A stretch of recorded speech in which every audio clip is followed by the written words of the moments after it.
nord parisienne. J'étais la première de ma famille à avoir le baccalauréat.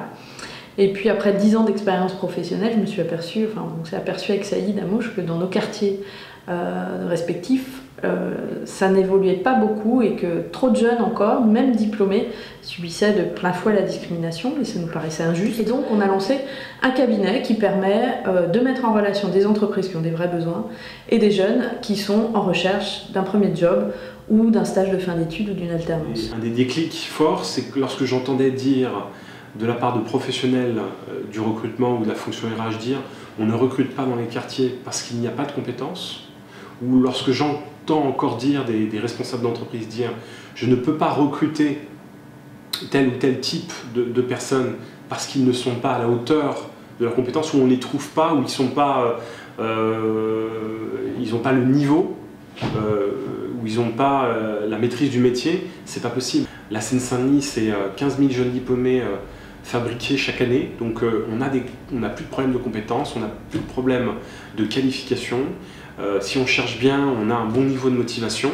Et c'est pas possible que ce soit toujours les mêmes qui ne trouvent pas du boulot. Après, notre rôle, c'est de proposer des candidats qu'on va évaluer sur des compétences et pas sur des standards type gueule de l'emploi. C'est-à-dire qu'on va vraiment faire un travail RH approfondi pour proposer des candidats qui collent à une offre de poste en se débarrassant de certains éléments qui peuvent être parfois très subjectifs sur un recrutement.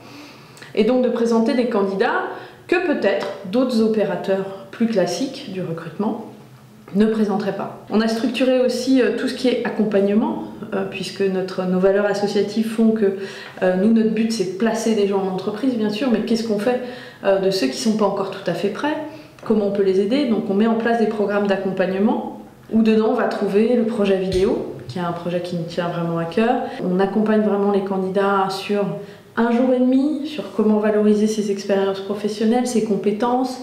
On redonne confiance, on les coach au sein d'un studio professionnel pour arriver au produit CV vidéo que le candidat va pouvoir utiliser de façon différente. Plutôt que tout cacher, on préférait tout montrer. Et le CV vidéo, c'est déjà entrouvrir la porte du recruteur et on est dans un rapport qui est beaucoup plus humain que simplement la consultation du CV papier. On aimerait passer de 400 ou 800 candidats placés à peut-être 40 000 ou 100 000 dans les prochaines années. Donc voilà, il y a des leviers à trouver, il y a des alliances à faire et on est en plein dans ces réflexions actuellement. On n'est pas un modèle, on est une expérience qui marche, qui peut se développer assez facilement. On est dans une logique d'ouverture de nos pratiques vers d'autres.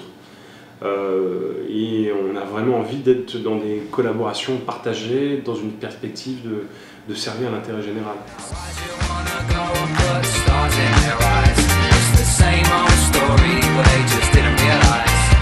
It's a long way to come from the dog and